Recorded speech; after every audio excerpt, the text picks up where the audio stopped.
বন্ধুরা, অত্যন্ত পরিতাপ। এদেশের মানুষ, আমার ছোট সন্তানরা বুকের তাজা রক্ত দিয়ে এই স্বৈরাচার মাফিয়া সরকারকে পতন ঘটিয়েছে। সেই সন্তানদের শোককে বুকে ধারণ করে আমার মা বোনেরা, আমার চাচা চাচিরা, আমার দলের নেতা কর্মীরা, সর্বোপরি বাংলাদেশের সাধারণ মানুষেরা কোনো আফসোস করেনি।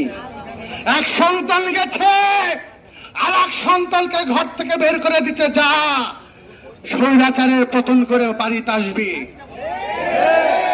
আর সেই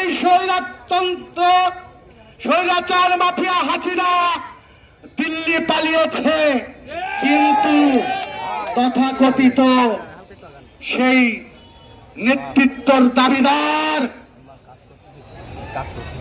রাতে এক নাম, দুপুরে এক নাম, ভোরে আর এক নাম, সর্বশেষ এনসিপি। এদের আচরণে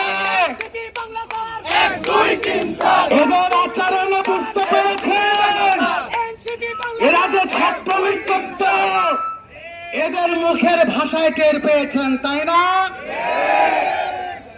আওয়ামী লীগ আর এনসিপি, ছাত্রলীগ আর ছাত্র শিবির এক, পরস্পর। ওরা আমাদের হুমকি দেয়। কাকে হুমকি দেয়?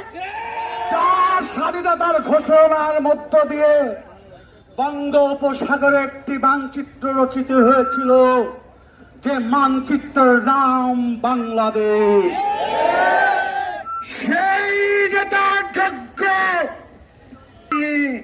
তিনবারের প্রধানমন্ত্রী আমাদের দেশনেত্রী, আমাদের মা খালেদা জিয়াকে, তার সুযোগ্য সন্তান তারেক রহমানকে আজে বাজে কথা বলে, আমাদের গায়ে শহীদের রক্ত। খবরদার! আর যদি এমন আচরণ পাই, তবে কিন্তু বুঝতেই পেরেছেন বিএনপি এক মাজারটা নেই। গোপালগঞ্জ কি দেখিয়ে দিছে বুঝতে পারেন। তাই বলছি, আমাদের ছোট ভাই ব্রাদার, ছেলেরা, তোমরা মানুষ, তোমরা অভিজ্ঞতা অর্জন করো,